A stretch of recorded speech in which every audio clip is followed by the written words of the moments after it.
Okay, so we're here at the shop with Eric, and what we're going to do is use this BK Precision LCR meter. This is a unit model number 880. RS Stafford recommended this one. This is what he's using. We've been pretty happy with the results. This one is close to 500 bucks, but it's accurate. And what we have here is the Tesla coil, the extra coil arrangement for the cosmic induction generator project, and then some. And what we're going to do is we're going to measure the inductance. And so you're just going to walk us through the different coils. Right. And you want this on 100 kilohertz? Yeah. Okay, so let's see, we're going to bring this over to inductance, and then frequency, so the adjustable frequency, we're going to be doing it on the 100 megahertz. Kilocycles. Or a kilocycle. And so if you can see the screen here, L for inductance, 100 kilocycle is a frequency. And then what we're going to do is we're going to hook these leads up wherever we need to get the readings. So the transformer primary, 8 turns. So what are we doing here? Measure the inductance of the ferrite core. Yeah. So we've been using this to measure the resonant frequency of the system. This consists of 3 ferrite toroids, and then there's a primary and secondary on here. Just a little hand-wound transformer, and Eric center tapped it right here. So we want the center tap primary, these 2 leads. The primary is the 8 turns. Oh, the 8 turns. Yeah, it's a step-down transformer, Okay. 16:1 impedance step-down. Okay, so I don't know if you'll be able to see this screen on the camera. Let me see. In any case, you can zoom into it. Okay.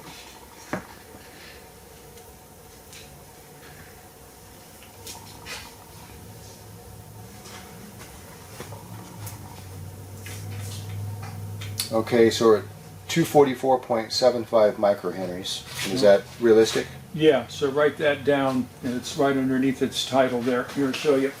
You want it right here? Right in here. Okay. Yeah. 244.72 microhenries. And then you want the secondary, these leads? Okay.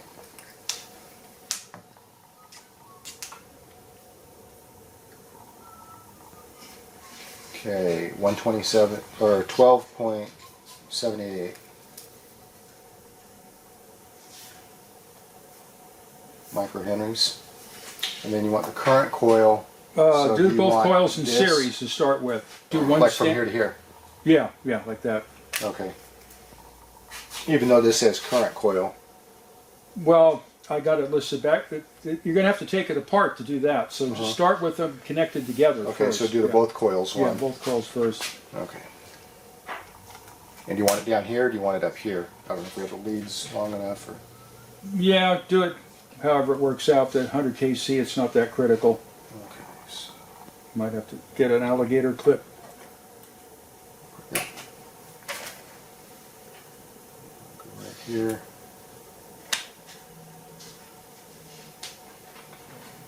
That on 87.31.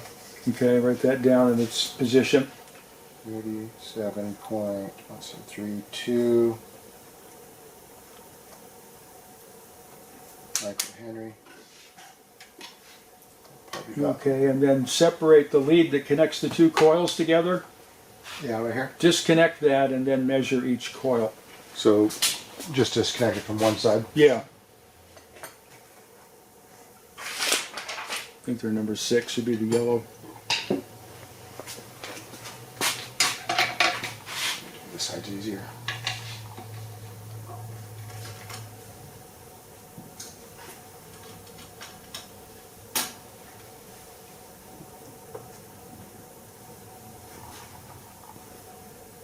Okay, so you want the potential coil current by itself? Yeah. That might be, you might need some clip leads for that. Oh, you got it. Okay, so the potential coil is 47.15.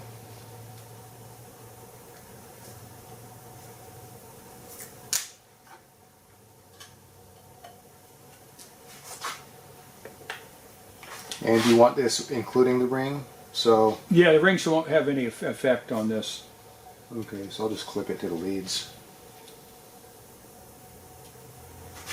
Well, no, actually, yeah, because the current's flowing through the rings, we should do it like that, because that adds to the inductance. Okay. In the case of those, it adds to the inductance. Oh, battery power. Just hold on a second. This might have to be recharged as well.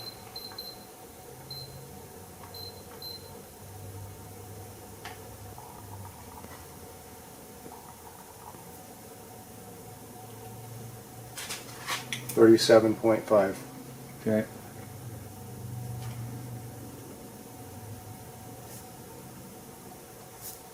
Okay.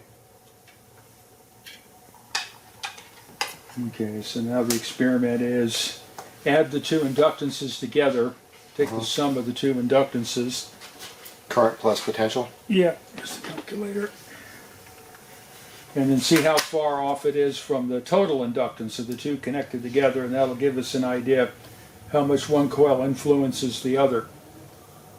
Okay, so That's what we're after here, is what is the influence between the current coil and the potential coil.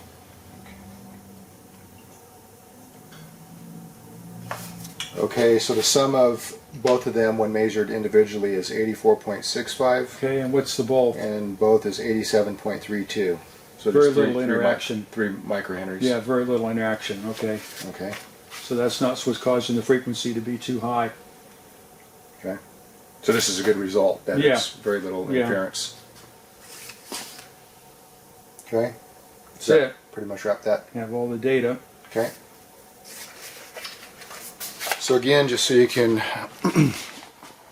see it, is at this primary secondary, that's that little current transformer deal for measuring the resonant frequency. The primary 244.72 microhenry, secondary 12.788, and then the current coil, or the big wire coils, disconnected from the potential coil, is 37.5 microhenries, and the potential coil, which is a skinny wire one on the outside, disconnected by itself, is 47.15 microhenries, and then when they're wired in series together, it's 87.32. Okay, so one more thing we're going to look at is what is the difference in inductance between the current and potential coils. So the difference is that the potential coil is higher at 47.15 minus 37.5 current coil. So we're looking at a difference of 9.65 microhenries. Okay. And the potential coil's got more inductance. Yeah. Okay, now I'll point out that both of those coils have the same length of wire. Okay, so this has the same length as this. Right. This follows the Tesla Colorado Springs way of doing things. Okay. It's half the wire length is in the current end, and half the wire length is in the potential end. So in other words, the length of wire in his secondary was the same as the length of the wire in his extra coil. The secondary being part of the extra coil. Okay.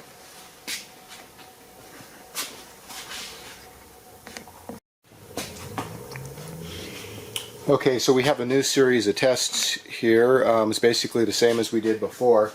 The difference you'll notice from the other ones is that on the end here we have these rings on either side of the potential coil, and there is an extra one that has been added here that is in series, which is a loading ring to add some capacitance, and it will bring the frequency down. And we have the same one on this end right here. So what we're going to do is we're going to go through the same thing of what the resonant frequency is in the middle. We're going to go 70% of that of the peak before and after to get the upper and lower, and then we're going to look at the bandwidth and the multiplication factor, and we're going to compare that to the last ones we did where we still had the ground plane, but it did not have these extra loading rings on the outside. So I'll step back a little bit so I don't interfere with the meter. And so if I'm back here, what we see is that the needle is pretty much way up at the top at about 100%. And on the signal generator here, where we're at the peak right now, which is going to be in the center because that is the resonant frequency, which is 5194 kilocycles. So that's right in the middle. So we're going to go 5194, and just to compare, without those loading rings it was 5675, so it brought it down close to 4 megacycles, 400 kilocycles actually. So we're at 5194, so what I'm going to do is I'm going to go backwards in 1000 kilocycle increments until we're at 70% on the meter right here. 1000 cycle. 1000 cycle. Yeah. Okay, so we're going to say that this is that's close to about 70%. Yeah. Okay, 5.188 or 5188 kilocycle. Okay, so it's 5188. And then I'm going to go past the peak and then continue until the meter drops to 70%.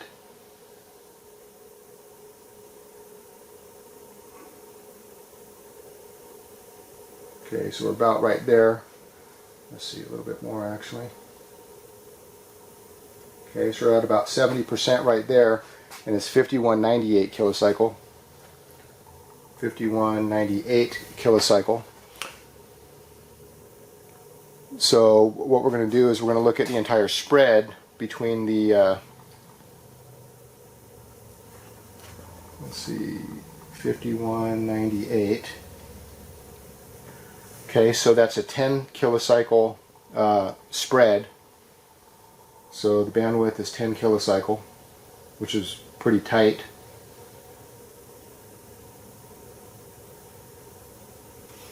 And then what we're going to do is we're going to divide the resonant frequency of 5194 megacycle by 10 kilocycle to get the amplification factor, and that's basically going to be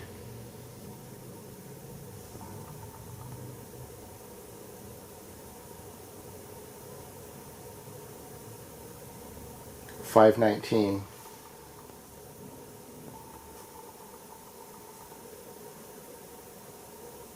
Or 519.4, and that's the amplification. So for every volt going in, it's 519 volts for each 1 volt in. So that's actually lower than the original, and if we can see this here, so with without those new loading rings, the frequency is about 400 kilocycle higher. With the loading rings, 400 kilocycle lower. Has about the same bandwidth, but the multiplication factor is about 50 less than without, because these rings are obviously dragging them down. Yeah. Anything else we want to go over with this in particular? Not with this one. We're done with this one, yeah. Okay. And we'll do some other tests later, which will be you know, just one and whatever other variations we can do, and we'll go through that later.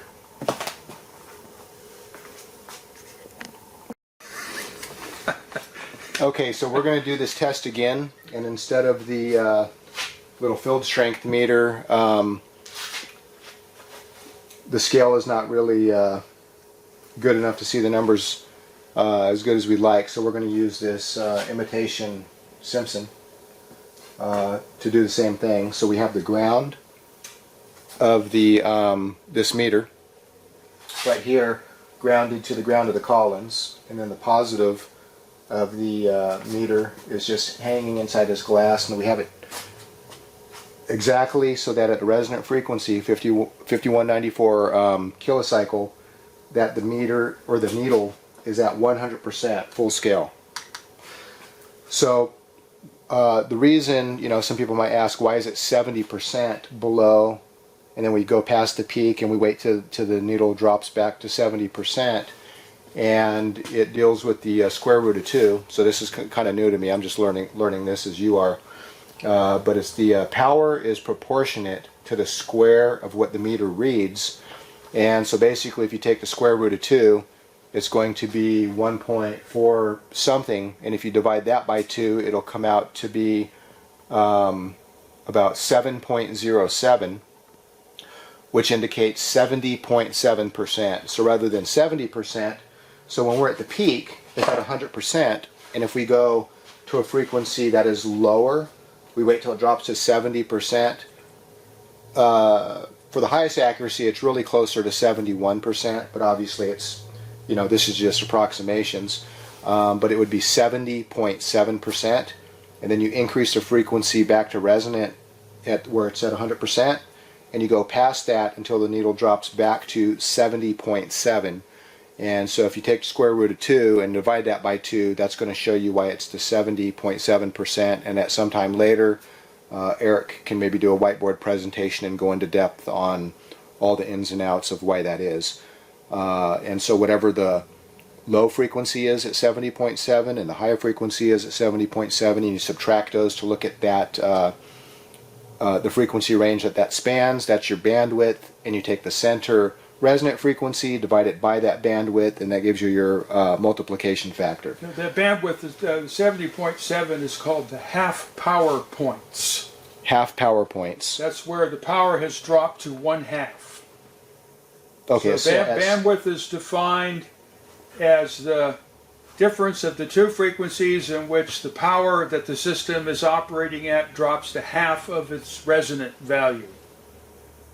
So the power is at half and at the voltage 70.7%. is at the square root of, you know, then it's not half, it's 1 over the square, it's not 1 over 2 anymore, it's 1 over the square root of 2. So we're not, the meter doesn't measure power, it measures electrostatic potential right now.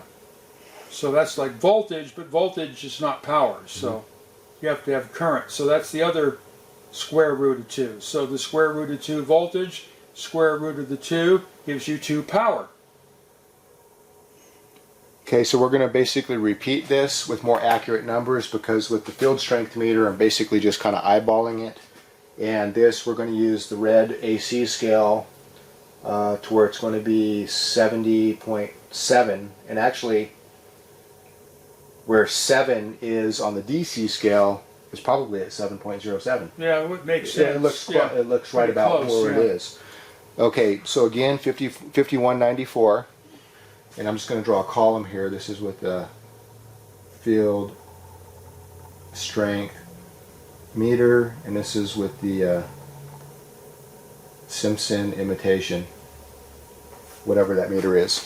Okay, so it's still 5194 is the peak, 5194 kilocycle, and I'm on the 1,000 cycle range right here, and I'm going to decrease it until that meter on the red. Now, why don't you go to 100 cycle, because we're more accurate now. 100. Yeah. Okay, we're at 100 right now, so I'm going to keep my body away, and I'm kind of reaching out so that I don't influence this as much. And let's see. Okay, so I'm going down. Oh, it actually peaked a little bit more, so we're okay. That's peaked a little bit past 100%. Well, now if I stand back, it's still peaked a little bit. Yeah, so I'm going to go. That's a more accurate frequency now. I'm going to drop the amplitude on the voltage of this just enough to where it's back at 100%. We're at 7.5 volts on this BK Precision 14B function generator. Okay, we're going to go back to frequency. So that's 5192. It's only 2 kilocycles off, but I'm going to write that down instead. 5192. Okay, and then I'm going to go past in 100 increments. No, I'm going to go below. I'm going to go down until I get the meter to read. It'd be right about 7 on the DC is just a hair past 7 on the AC red. Right about there. Need some binoculars. Some opera glasses. Okay, so we're at 5187.9. I'm going to say 5188, lower. And then I'm going to increase the frequency to full scale, back up to resonant.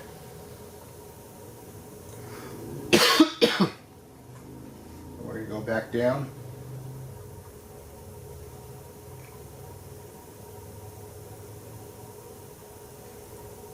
Goes at 7 on the DC scale, which is just a hair past 7 on the AC scale. 5197.3. Okay.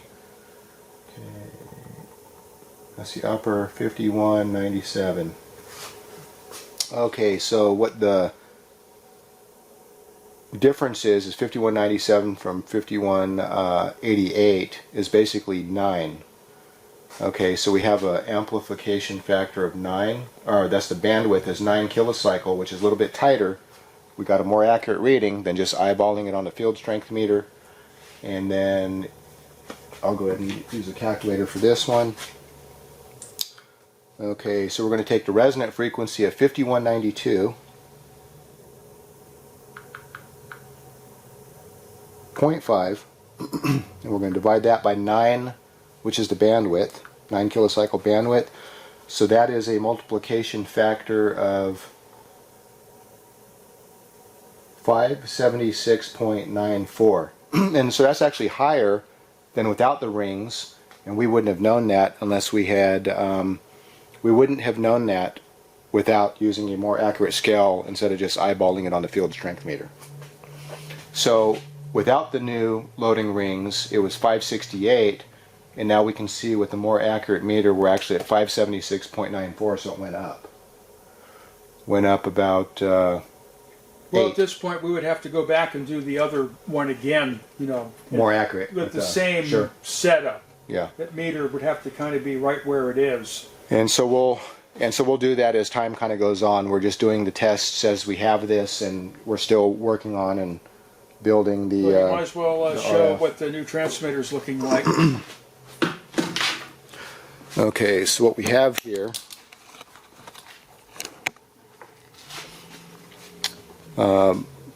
Besides adding these new loading coils out here, is that on the RF rack here. I don't recall if that bottom one with the. We had all this in here before, so we pretty much covered that. So these are powder coated. So here's a new panel, which is the control. No, this is replacing the college transmitter. Oh, this is actually supposed to be up here. This is what's on the bench right here. Okay, yeah. I just put this, or this was just here for. Okay, Yeah. so anyway, these are cut out with the meter holes, and we got the indicator lights, and we're still waiting for some of this high voltage red wire to show up so Eric can finish up the wiring down in here. You know, we got the back finished off with the receptacle and terminal strip and the coax and all that. And behind that empty coax one is little shielded kind of box that I put together that will have another jack on there. So that'll be coming out on the side. And then, let's see, besides this, when we don't have any more holes to drill, we'll go ahead and get this powder coated so we can put that together. The top one are the indicator lights, the row in the middle are for the switches, and the 4 at the bottom are the fuses. And then these holes are going to be for Variacs, 3 amp 110 volt Variacs. And then this is the transmitter. So this is the tuning unit for the band that we've mentioned conveniently is missing on this transmitter. This goes from 4, and then the next one starts at 6.4, and this tuning unit actually just about perfectly fills that gap, which the Tesla coils that you just saw are tuned for. So we have the panels coming together. Eric's doing the layout of where all the switches and lights and fuses and meters and whatever we're going to be putting on all these.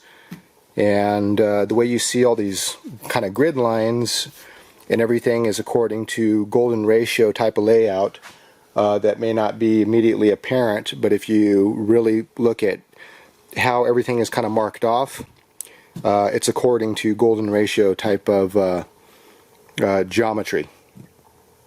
And then let's see, what are we doing in here? That's the power amplifier.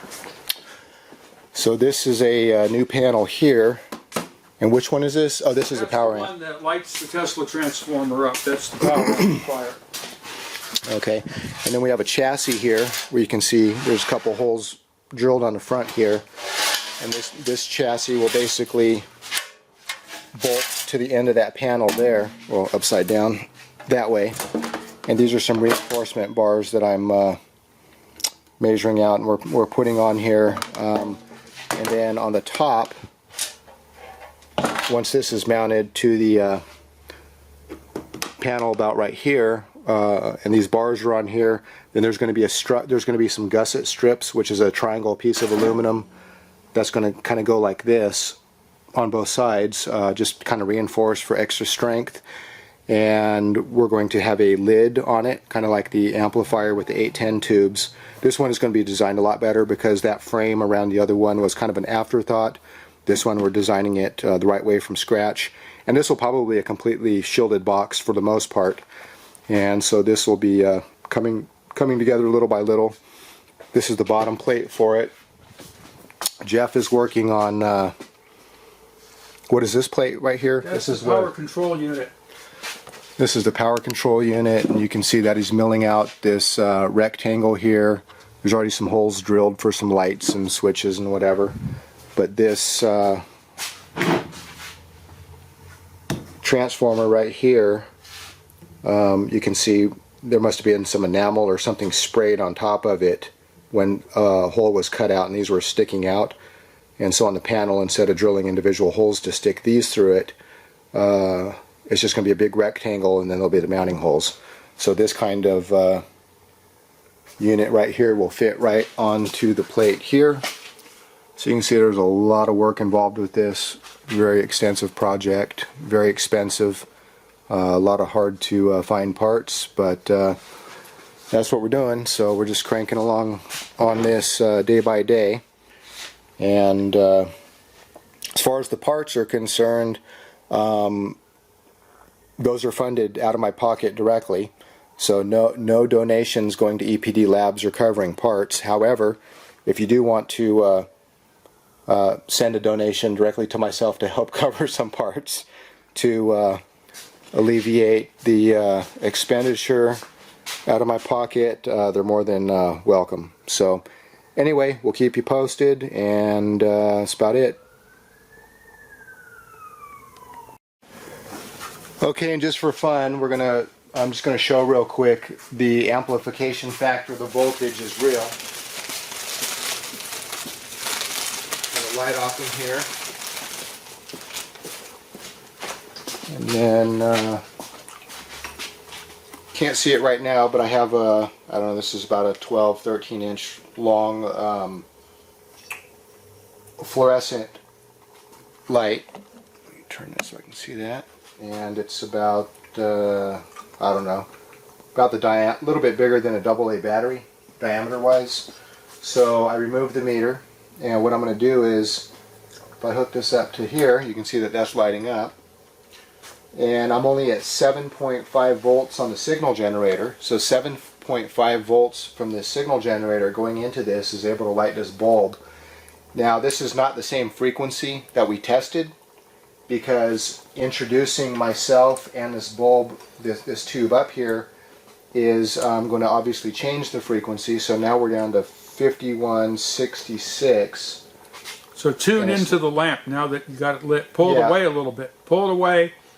Yeah, well, don't let it go out. Right there, and now tune into it. Brighten it. Okay. So that's now pull away a little more. What do you want me to do? Amplitude 10 volts max? Yeah, now go amplitude 10 volts max. Okay, so we're at 7.5 volts. I'm on the amplitude. We're going up to 10 volts. Okay, so this is the max that the signal generator will do, is 10 volts output. Okay, now pull it away a little bit. Just a little bit, so it dims. Right there, right there. Don't let it go out. Okay, now tune into it. Okay, now pull it away just a little bit more. It dims. Now tune into it. Okay, well that was the max. Right before was the maximum field intensity. And I'm about 7 inches away. Right. The end of the tube is about 7 inches away.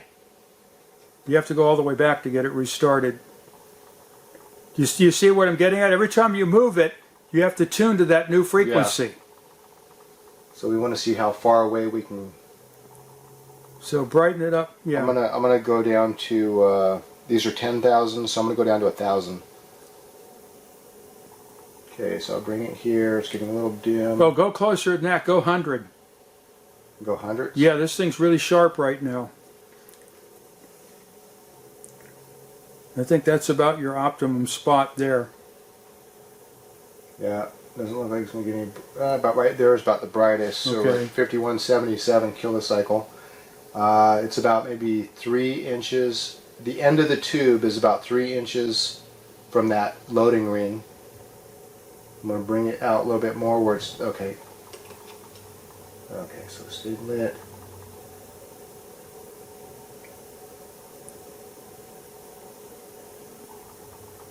Brighter.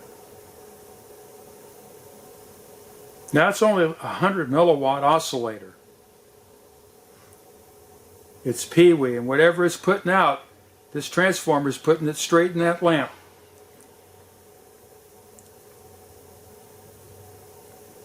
Okay, so that's about maybe 6-7 inches away. I'm going to bring it a little bit further. Okay, right there. This is about maybe 7-8 inches away. So I think it's pretty. Brighter. Still getting okay right there. I'd say it's. We can safely assume that the voltage is really 5,000 volts there, with 10 volts going in. Okay, let's see. Back it off a little bit.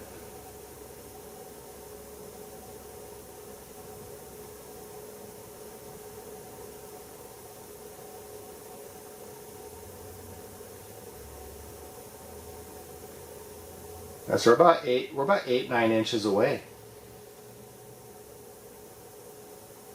Okay, that's about the brightest right here. A little bit more. See the striations? Yeah, it's getting weak. Probably won't be able to see it in the camera, but there's black stripes that are about 1 inch apart, slowly moving down the tube. Okay, Still brightening up. I'm 1 foot away. 1 foot away with this little 10 volt signal generator, because the distance that this is from the loading ring is damn near the same length as this tube. Okay. Okay, that's the brightest. Okay, right there. So if I put I'm going to put my finger in space right there and look at it. It's 95% the length of this tube is how far away I was. I was about 11 inches away almost. Right. Still lit up.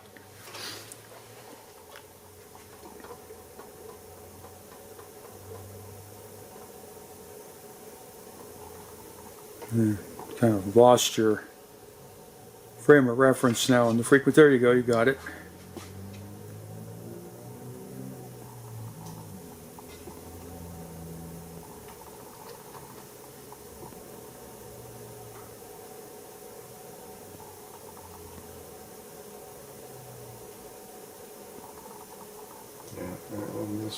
Anyway, that proves the point. I can light this tube. Turn the light back on.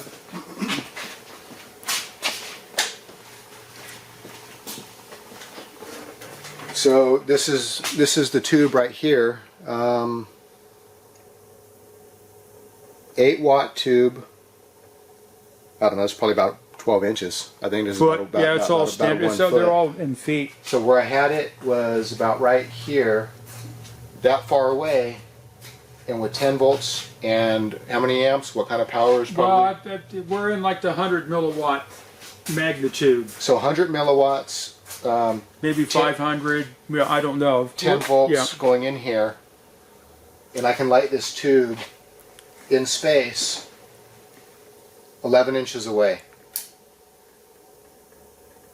So there is no doubt that this is being amplified over 570 times. Right. So that proves the point right there. It was out about right here. So with it kind of lit up. Okay, it's lit. I'm going to bring it away.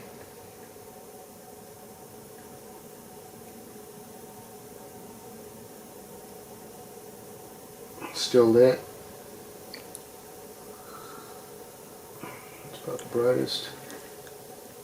So I have to keep increasing the frequency higher and higher as I'm coming away, because the capacitance is dropping, right? So yeah. it's going to be able to operate at a higher frequency. So slowly going up in frequency. It's still lit. I don't know if you can see that in the camera, but we're about 8 inches away. It's still lit.